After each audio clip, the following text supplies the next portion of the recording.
की घर और सुबह होते होते पूरा का पूरा परिवार खून से लथपथ पाया जाता है। यह कोई आम हत्या नहीं है, यह एक ऐसा केस है जहां हर चेहरा मासूम लगता है, लेकिन हर दिल में कोई ना कोई राज छुपा है। जांच शुरू होती है, पर जैसे जैसे सच के करीब पहुंचा जाता है, हर नया सुराग पुराने सच को झूठा साबित कर देता है। यहाँ सवाल सिर्फ ये नहीं है कि कातिल कौन है, सवाल ये है कि इस घर में ऐसा कौन था जिस पर भरोसा करना सबसे बड़ी गलती थी। हर रिश्ता शक के घेरे में है, हर बयान अधूरा है और हर सच्चाई के पीछे छुपा है एक और खौफनाक सच। तो तैयार हो जाइए दोस्तों, एक ऐसी मर्डर मिस्ट्री के लिए जहां जवाब मिलने से पहले आपकी रूह तक कांप जाएगी। तो रात अकेली है द बंसल मर्डर्स मूवी का एक्सप्लेनेशन स्टार्ट करते हैं। वीडियो अगर अच्छा लगे तो वीडियो को लाइक जरूर कीजिएगा और चैनल को भी सब्सक्राइब कीजिएगा ताकि आपको इसी तरह के लेटेस्ट और फ्रेश कंटेंट मिलते रहे। तो फिल्म की शुरुआत होती है बंसल फैमिली से, जहाँ हमें मीरा बंसल को दिखाया जाता है। बंसल फैमिली बहुत बड़ी फैमिली है और बहुत ही अमीर है। और मीरा की बात करें तो मीरा बंसल फैमिली की बहुत ही स्ट्रॉन्ग वुमेन है। अब जब वो घर से बाहर आती है तो उसे कुछ ऐसा नजारा देखने को मिलता है जिसे देखकर वो पूरी तरह से हैरान रह चुकी थी। दरअसल में मीरा के घर के बरामदे में किसी ने सुअर के सर को रखकर चला गया है और आजू बाजू हम बहुत सारे कौओं को देख पाते हैं जो कि यहाँ पर मारे जाते हैं। और ये देखने के बाद बंसल फैमिली तुरंत ही पुलिस को इन्फॉर्म करती है और एंट्री होती है इंस्पेक्टर जटिल यादव की। जटिल यादव को बहुत अच्छे से मालूम है कि ये बंसल का परिवार है और ये बहुत ही अमीर लोग हैं जिनका एक प्रभात मंथन नाम का अखबार भी चलता था। लेकिन जटिल को ये बात समझ नहीं आ रही थी कि आखिरकार केस क्या है और उसे यहाँ पर बुलाया किस लिए गया है। फिर जटिल को बताया जाता है कि उनके घर के बरामदे में बहुत सारे कौवे मारे गए हैं और तो और यहाँ पर किसी ने प्रभात मंथन अखबार के ऊपर सुअर का सर रख कर गया है। इसे देखते हुए बंसल फैमिली को ऐसा लग रहा था कि इसे हम चेतावनी समझ सकते हैं। तभी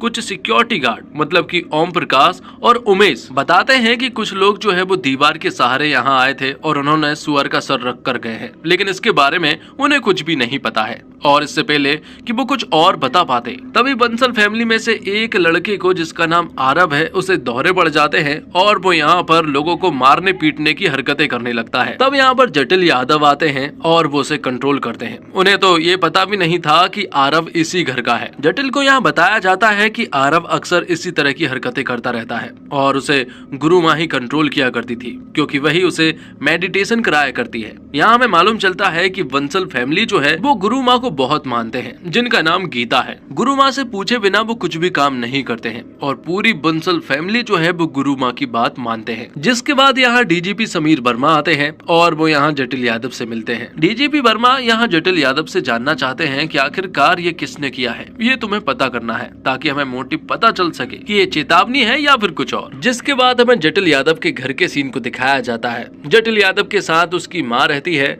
और उसकी माँ की सिर्फ एक ही प्रॉब्लम है कि वो हमेशा काम में लगी रहती है, इसलिए जटिल यादव को जल्द से जल्द शादी कर लेनी चाहिए। अब अगले दिन हम देखते हैं कि बंसल फैमिली के घर में कुछ सीसीटीवी कैमरे लगे हुए थे और जो लोग सुअर का सर लेकर यहाँ पर आए थे वो सीसीटीवी कैमरे में कैप्चर हो चुके हैं और उन लोगों के बारे में पता भी कर लिया गया है, जिस वजह से अब वो उस बस्ती में पहुंचते हैं जहां पर कि वो दोनों बंदे रहते हैं। उनमें से एक बंदा तो मिल चुका था और वो यहाँ इन ऑफिसर्स को देखकर भागने की पूरी कोशिश करता है। जटिल यादव जब उस बंदे को पकड़ रहा था तभी बीच रास्ते में उसे ढेर सारे बच्चे दिखाई पड़ते हैं जिनके फेस पर नेबुलाइजर लगा हुआ था, मतलब कि उन्हें सांस लेने में प्रॉब्लम थी। लेकिन जटिल यादव उन्हें इग्नोर करते हुए आगे बढ़ता है और उस बंदे को पकड़ लेता है। अब वो उसे बहुत बुरी तरह से पीटते हैं और पूछते हैं कि आखिरकार तुम्हें ये सब कुछ करने के लिए किसने कहा था। जिसके बाद वकील अमृता यहाँ पर आती है जो कि उसी बस्ती में रहती है और वो इन बंदों को छुड़ाना चाहती है। आगे हम देखते हैं डीजीपी वर्मा को जो कि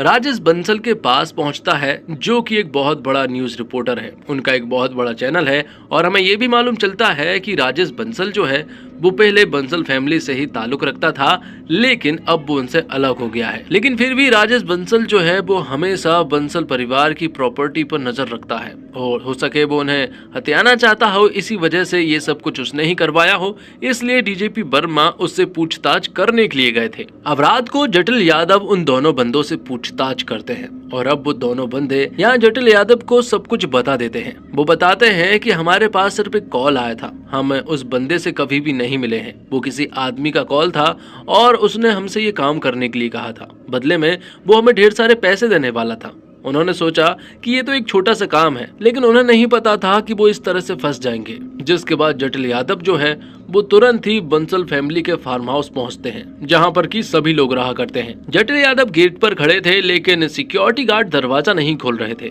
क्योंकि सिक्योरिटी गार्ड उमेश सो रहा था और ओम प्रकाश अंदर कहीं है। तो जटिल यादव यहाँ उमेश को जगाता है और तभी जटिल यादव की नजर पड़ती है मीरा पर, जो कि बहुत ही ज्यादा घबराई हुई थी और उसके चेहरे पर खून भी लगा हुआ था। यहाँ मीरा कहती है कि सभी को खत्म कर दिया गया है, मेरी पूरी फैमिली को मार दिया गया है। यहाँ मीरा बहुत ज्यादा घबराई हुई थी। ये देखकर जटिल तुरंत ही अंदर पहुंचता है। वो देखता है कि आखिरकार ऐसा अंदर क्या हुआ है।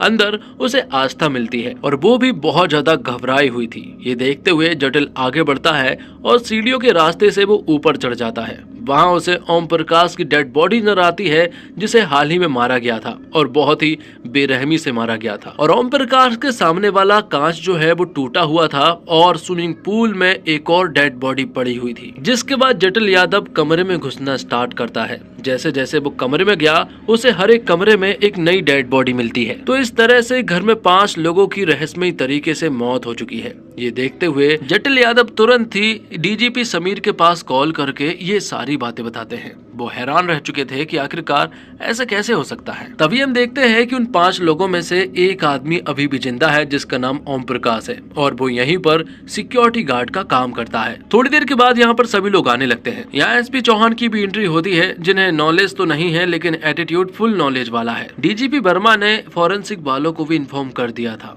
और वो थोड़ी देर के बाद ही यहाँ पर पहुंच जाते हैं, जिनमें डॉक्टर पानीकर थी। पानीकर बहुत ही इंटेलिजेंट है और बहुत ही ज्यादा टैलेंटेड भी। वो सभी से कह देती है कि कोई भी सबूत इधर से उधर नहीं होना चाहिए और जो लोग यहाँ से जा रहे हैं वो भी यहीं पर रुकेंगे। अगले दिन हम देखते हैं जटिल यादव को, जो कि अपने घर पर मौजूद था। तभी यहाँ पर राधा आती है। राधा दरअसल में यहाँ जटिल यादव को पसंद करती है। दरअसल में दोनों ही एक दूसरे को पसंद करते हैं और जटिल यादव की माँ भी राधा को बहुत पसंद करती है। वो तो चाहती है कि दोनों जल्द से जल्द शादी कर लें। अगले सीन में हम देखते हैं कि जटिल यादव अब मीरा बंसल से पूछताछ करने के लिए जाता है। वो उनसे पूछता है कि आखिरकार तुमने क्या क्या देखा, तुम्हें सब कुछ बताना होगा। मीरा बताती है कि वो अपने कमरे में मौजूद थी कि तभी उसने अचानक किसी की आवाज सुनाई थी। तो वो तुरंत ही जब बाहर गई तो उसने देखा कि आरब जो है वो उसे मारने के लिए आगे बढ़ रहा है। जब वो वहाँ से हटी तो उसने यहाँ ओम प्रकाश को मार दिया। ये देखकर मीरा बहुत ही ज्यादा डर गई थी और वो सीढ़ियों से नीचे चली जाती है। वहाँ वो आस्था और रेहान के पास जाती है, जो कि कमरे में मौजूद थे।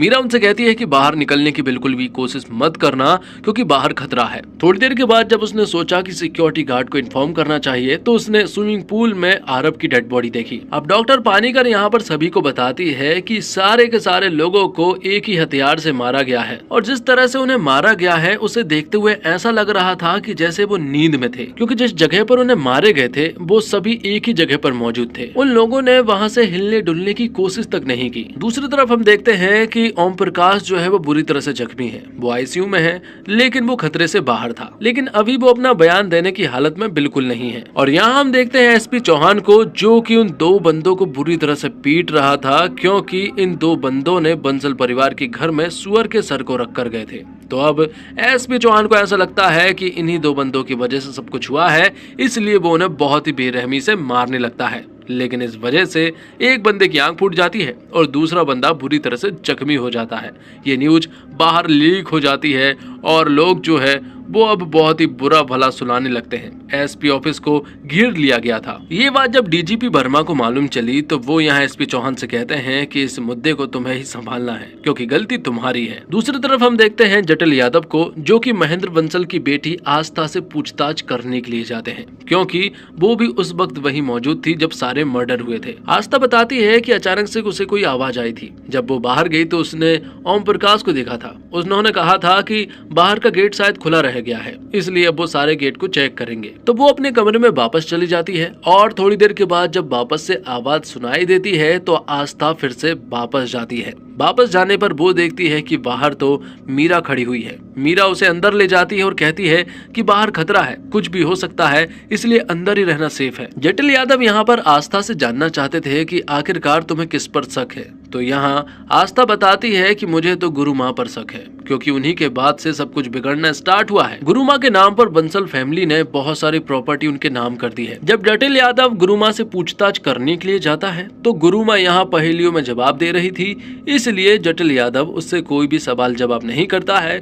और वहाँ से चला जाता है। अब आगे हमें बंसल परिवार के एक और सच के बारे में मालूम चलता है। बात कुछ ऐसी है कि 1 साल पहले मतलब कि 28 जनवरी को मीरा के बेटे अर्जुन की डेथ हुई थी और उसी की बरसी के लिए सभी लोग फार्म हाउस पर इकट्ठे भी हुए थे, लेकिन उसी दिन सभी को मार दिया गया। जिसके बाद जटिल यादव मिलते हैं डॉक्टर खन्ना से, जो कि मीरा के पति है, लेकिन अब वो सेपरेटेड है और मिस्टर खन्ना जो है वो लंदन में रहते हैं। मिस्टर खन्ना यहाँ पर बताते हैं कि उन्होंने अर्जुन को बचाने की काफी कोशिश की थी, लेकिन वो नहीं बच पाया। अर्जुन को एक ऐसा निमोनिया था जिसमें बचने के चांसेस सिर्फ और सिर्फ 10% होते हैं। अब डॉक्टर पानीकर सभी को बंसल के फार्म हाउस ले जाती है, जहाँ पर सभी लोगों की डेथ हुई थी। वहाँ ले जाकर वो उन सभी को बताती है कि आखिरकार सभी लोगों को किस तरह से मारा गया था। डॉक्टर पानीकर बताती है कि सभी को बहुत ही आराम वाली मौत मिली है। कोई कुर्सी पर बैठा हुआ था तो कोई बेड पर सोया हुआ था, लेकिन वो अपनी जगह से हिले तक नहीं। किलर ने सबसे पहले उनके सर पर कपड़ा रखा और उन्हें जान से मार दिया। और सभी का शक फिलहाल तो आरब के ऊपर ही हो रहा है, क्योंकि आरब जो है वो ड्रग्स लेता था और जटिल यादव ने भी देखा था कि उस दिन आरब जो है वो आउट ऑफ कंट्रोल हो गया था और सभी को मारने की कोशिश कर रहा था। और मीरा ने भी ये देखा है कि वो उसे मारने के लिए आ रहा था, लेकिन फिर उसने ओम प्रकाश को मार दिया था। ओम प्रकाश ने एक लात मारकर उसे स्विमिंग पूल में फेंक दिया था, जिससे कि उसकी मौत हो गई। अब यहाँ जटिल यादव मीरा से अर्जुन के बारे में कुछ सवाल जवाब करता है और साथ ही यहाँ पर एक बात और मालूम चलती है कि जिन लोगों को मारा गया है उन सभी के खून में एक ऐसा ड्रग मिला है जिससे कि नशा पैदा होता है और नींद आती है। और जटिल यादव को हाल ही में मिस्टर खन्ना के द्वारा ये बात मालूम चली है कि जब से अर्जुन की डेथ हुई है उसके बाद से ये ड्रग जो है वो आप ले रही हैं। तो बहुत चांसेस है कि ये ड्रग जो है वो आप ही ने इन सभी को दिए होंगे। ये सारी चीजें देखते हुए डीजीपी वर्मा चाहते हैं कि डॉक्टर पानीकर इन सब पर फिर से इन्वेस्टिगेट करे और फिर से अपनी रिपोर्ट तैयार करे। तो अब डॉक्टर पानीकर को फिर से रिपोर्ट तैयार करनी थी और तो और जटिल यादव बार बार उनसे हेल्प मांगे जा रहा था, इसलिए डॉक्टर पानीकर को बहुत तेज उस पर गुस्सा भी आ रहा था। लेकिन जटिल यादव ने जो सारे तथ्य लेकर आया था वो बिल्कुल सही थे। जटिल यादव यहाँ पानीकर से पूछता है कि आखिरकार अर्जुन बंसल को ऐसी बीमारी थी क्या जिसमें 1 हफ्ते के अंदर उसकी जान जा सकती हो, लेकिन डॉक्टर पानीकर बताती है कि मैंने उसकी रिपोर्ट पढ़ी है, उसे इतनी भी बड़ी बीमारी नहीं थी कि 1 हफ्ते के अंदर वो मारा जाए। हालांकि इन्फेक्शन जो है वो ग्रो हो रहा था, लंग्स भी कमजोर पड़ रहे थे, लेकिन सांस लेने के लिए उसे कभी कभी नेबुलाइजर की जरूरत पड़ती थी। नेबुलाइजर का नाम सुनते ही और देखते ही उसे याद आता है कि ये तो मैंने पहले भी कहीं देखा है। उसने बस्ती में देखा था जब वो उस बंदे को पकड़ रहा था। और फिर अर्जुन की रिपोर्ट को जब ठीक से पढ़ा गया तो उन्हें डाउट होने लगा कि ये रिपोर्ट जो है वो फेक है, क्योंकि बच्चा कितना भी कमजोर हो लेकिन 1 हफ्ते के अंदर उसकी जान नहीं जा सकती। जिसके बाद हम देखते हैं वकील अमृता को, जो कि बस्ती में रहती है और जटिल यादव यहाँ अमृता से मिलने के लिए पहुंच जाता है। जटिल यादव यहाँ अमृता से जानना चाहता है कि आखिरकार उन बच्चों को ऐसा क्या हुआ था कि उन्हें नेबुलाइजर की जरूरत पड़ रही थी। अमृता बताती है कि वो 26 जनवरी का दिन था जब गणतंत्र दिवस था और उस दिन 9 बच्चों की जान गई थी। उस दिन वो सारे बच्चे बहुत खुश थे। जिस कमरे में वो मौजूद थे, अचानक से फैक्ट्री से निकला एक जहरीला धुआं जो है वो उस कमरे में घुस जाता है और बच्चों को सांस लेने में प्रॉब्लम होने लगती है और इसे देखते हुए वो सारे बच्चे मारे गए। इसे देखते हुए अब जटिल यादव तुरंत ही उस फैक्ट्री में जाता है और सारी चीजों को चेक करने लगता है। फैक्ट्री बंद पड़ी है। पता चलता है कि ये कोई कोरिया की कंपनी थी और ओनर भी यहाँ से भाग चुका है। यहाँ पर चीजें चेक करने के बाद जटिल यादव के हाथों कुछ चीजें तो लग चुकी थी जिससे कि वो इस केस को आगे बढ़ा सकता है। अब अगले दिन जटिल यादव अपने पास मीरा बंसल को बुलाता है। मीरा बंसल से वो कहता है कि मुझे ऐसा लग रहा है कि इन सब के पीछे आपका हाथ है। जटिल यादव बताता है कि 26 जनवरी का दिन तो आपको बहुत अच्छे से याद होगा, क्योंकि जिस जगह पर झंडा फहराया गया था वहां आप चीफ गेस्ट बनकर आई थी और वहां अर्जुन बंसल भी तो पहुंचा था और वहीं फैक्ट्री से निकले जहरीले गैस से 9 बच्चों की जान गई थी। उस जहरीले गैस की चपेट में अर्जुन बंसल भी आया था और उस वक्त वो बहुत ज्यादा बीमार भी था, लेकिन उस जहरीली गैस ने अर्जुन बंसल को भी अपनी चपेट में लेकर उसे भी मार दिया। लेकिन उस गैस को थोड़ी ना पता था कि ये गैस जो है वो हमारे ही बच्चे को मारेगी, क्योंकि वो फैक्ट्री जो है वो आपकी है। ये सारी बातें जटिल यादव ने मीरा से कही थी, लेकिन यहाँ उसका वकील आ जाता है, इसलिए उनके बीच में बातचीत नहीं हो पाती है। लेकिन किसी को तो इस गुनह का गुनहगार बताना ही था। इस केस को जल्द से जल्द क्लोज करना ही था। इसलिए यहाँ पर डीजीपी वर्मा कहते हैं कि आरव ही दोषी है और उसी ने ये सब कुछ किया है क्योंकि वो ड्रग्स लेता था और उसी ने सभी के खीर में ड्रग्स भी मिलाए थे ताकि सभी बेहोश हो गए और उसने आराम से सभी को मार दिया। अगली सुबह प्रेस कॉन्फ्रेंस के सामने हम ये सारी चीजें बताने वाले हैं, लेकिन जटिल यादव उनसे सहमत नहीं था। वो अभी भी इन्वेस्टिगेट करना चाहता है। उसके पास सिर्फ और सिर्फ एक आखिरी रात बची है, इसलिए वो पानीकर के पास कॉल करता है और उनसे सारी इन्फॉर्मेशन मांगता है और उन्हें ये भी बता देता है कि आगे वो करना क्या चाहता है। जटिल यादव रात को ही पहुंच जाता है ओम प्रकाश के पास, जो कि आईसीयू में था, लेकिन अब उसे होश आ चुका है और अब वो अपना बयान देता है। यहाँ पर ओम प्रकाश बताता है कि घर का दरवाजा खुला था, इसलिए वो अंदर चेक करने के लिए गया था। मीरा और आस्था ने जैसा कि बताया, जब दरवाजा खुला था तो वो अंदर गया था। अंदर आस्था मिली थी और ओम प्रकाश ने आस्था से कहा था कि घर के दरवाजे खुले हैं, इसलिए उसे फिर से एक बार चेक करना होगा। ये सारी बातें ओम प्रकाश ने जटिल यादव को बताई थी, लेकिन जटिल यादव अब यहाँ ओम प्रकाश से कहता है कि तुझे जो बताना था तूने बता दिया, अब तुझे मैं बताता हूँ कि इन सब के पीछे तेरा हाथ था। तूने ही सभी लोगों को मारा था। तूने ही आरब के मोबाइल से उन दोनों बंदों को कॉल किया था और वो सुअर का सर रखने को कहा था, और जो दरवाजा खुला था ना, वो तूने ही आरब से खोलने के लिए कहा था ताकि वो दरवाजा खोल सके और तू उसे ड्रग दे सके, क्योंकि उस वक्त आरब तो आस्था और रोहन के साथ था। जब वो वहां से निकला तो तूने उसे ड्रग दिया, जिसके बाद यहाँ आरब जो है वो अपने कमरे में ड्रग लेने के लिए चला गया था और इसी चीज का फायदा तूने उठाया। सभी के कमरे में बारी बारी से गया और सभी को बेरहमी से मारना स्टार्ट कर दिया। सभी लोग बेहोश थे क्योंकि उन लोगों को तूने ही बेहोश किया था, क्योंकि सभी के खीर में तूने वो ड्रग मिलाया था। उस दिन आस्था ने खीर नहीं खाई थी क्योंकि उसे दूध से एलर्जी है और मीरा का उस दिन खीर खाने का बिल्कुल भी मन नहीं था। इसी चीज का फायदा उठाकर तूने सभी लोगों को बहुत ही बेरहमी से मारा। सबके चेहरे पर पहले तूने कपड़ा डाला और फिर उन्हें बेरहमी से मार दिया ताकि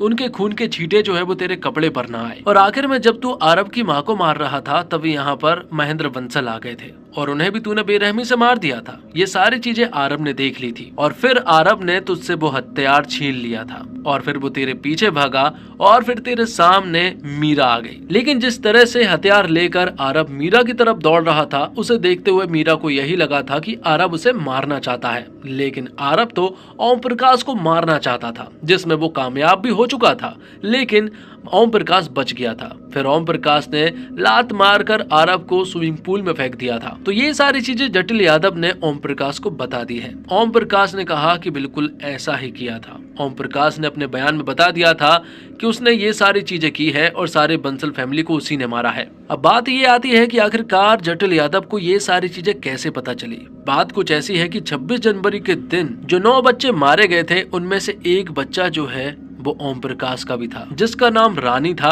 और रानी भी उसी कमरे में मौजूद थी जहां सारे बच्चे मौजूद थे। उसी कमरे में वो गैस फैली और फिर 9 बच्चे मारे गए। मैंने अपने बच्ची को बचाने की काफी कोशिश की, लेकिन हम उसे नहीं बचा पाए। मैंने बंसल परिवार से भी मदद मांगने की कोशिश की, लेकिन उन्होंने भी मदद नहीं की। और जब हमने आवाज उठाने की कोशिश की तो हमारा मुंह बंद कर दिया गया। उन्होंने हमसे कहा कि अगर कुछ भी कहा तो जिस बस्ती में तुम रह रहे हो वहां से तुम्हें भगा दिया जाएगा, क्योंकि वो पूरी तरह से अवैध है, जिस वजह से हम बस्ती वालों को चुप रहना पड़ा। इसके बावजूद मैं बंसल फैमिली के घर पर काम करता था। हालांकि बंसल परिवार मुझसे आंख नहीं मिलाता था, लेकिन हर रोज मुझे अपनी बेटी का चेहरा याद आता था। मैं जिस बंसल फैमिली में काम कर रहा हूँ, इसी बंसल फैमिली की वजह से मेरी बेटी मारी गई थी, क्योंकि ओम प्रकाश को मालूम था कि ये फैक्ट्री उन्हीं की है। और अब ये सारा बयान जो है वो रिकॉर्ड करके वायरल कर दिया जाता है और अब इसी को देखते हुए डीजीपी वर्मा प्रेस कॉन्फ्रेंस में ओम प्रकाश का इस हत्याकांड में नाम लेते हैं। डॉक्टर पानीकर और जटिल यादव की सूझबूझ से उन्होंने इस केस को सॉल्व कर लिया था,